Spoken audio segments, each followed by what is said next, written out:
The flamboyant feline returns and he's down to his last life. After being crushed by a giant bell, Puss in Boots realizes that he has already used 8 of his 9 kitty lives. To avoid losing his last life, he sets out on a quest with Kitty Softpaws and his new friend Perro, a therapy dog, to find the magical last wish and get the lives he's already lost back. But can he defeat the enemies he encounters on the way without losing his final life? A decade on from his last solo outing, Shrek's furry buddy is back to his old tricks, until he discovers he's been squandering his 9 lives and his next death will be his last. A mythical wishing star could be the answer to his prayers, but he's not the only fairy tale character who wants to get his mittens on it. This isn't a repeat but an expansion, says director Joel Crawford, who, with co-director Januel Mercado, sought to bring a taste of the spaghetti western to DreamWorks' latest animation. Here the pair take teasers on a tour through the sequel's larger-than-life characters and genre-splicing universe. "We have really pushed the look of this movie," says Crawford, who previously directed 2020's The Croods, a new age for DreamWorks. "One thing our production designer, Nate Ragg, ran with was making each frame look like a fairy tale painting. It feels like we've been able to add a new layer of paint to Puss in Boots."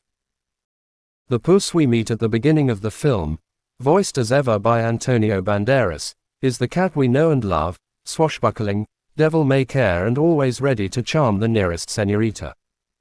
"He's like a rock star who just goes on tour and parties," laughs Mercado. "He feels he's immortal and invincible, to the point where it's gotten to his head." It turns out, however, that Puss is all too mortal, one too many milk-fueled mishaps leaving him painfully aware of his feline frailty. "Like any good superhero, he has vulnerabilities," says Crawford. "That was something Antonio was so excited to embrace and explore with us. He was like, I really want to show what's behind the mask." Learning there's a wishing star hidden within the Black Forest, Puss sets out to find it, only to discover that new character Goldilocks, voiced by Florence Pugh, desires it just as much as he does. "It's like, the good, the bad and the Goldie," says Mercado, who gives the Black Widow actress props for the soulful, fun twist she brought to her role.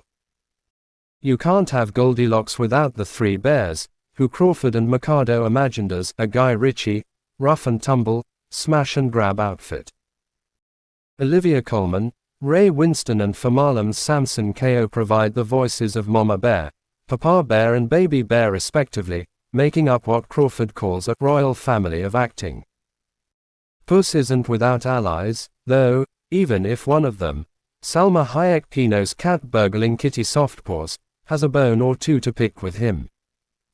It's clear when they meet again there is some sour milk between the two of them, says Crawford, who praises that reality Hayek brought to her returning character.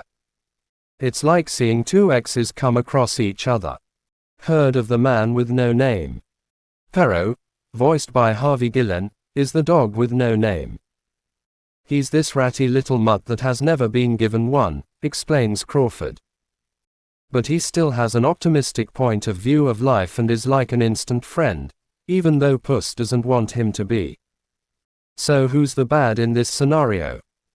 That would be Wolf, a menacing bounty hunter voiced by Narcos Wagner Moura, who wields a double-sickled scythe he's looking to use on a certain booted pussy.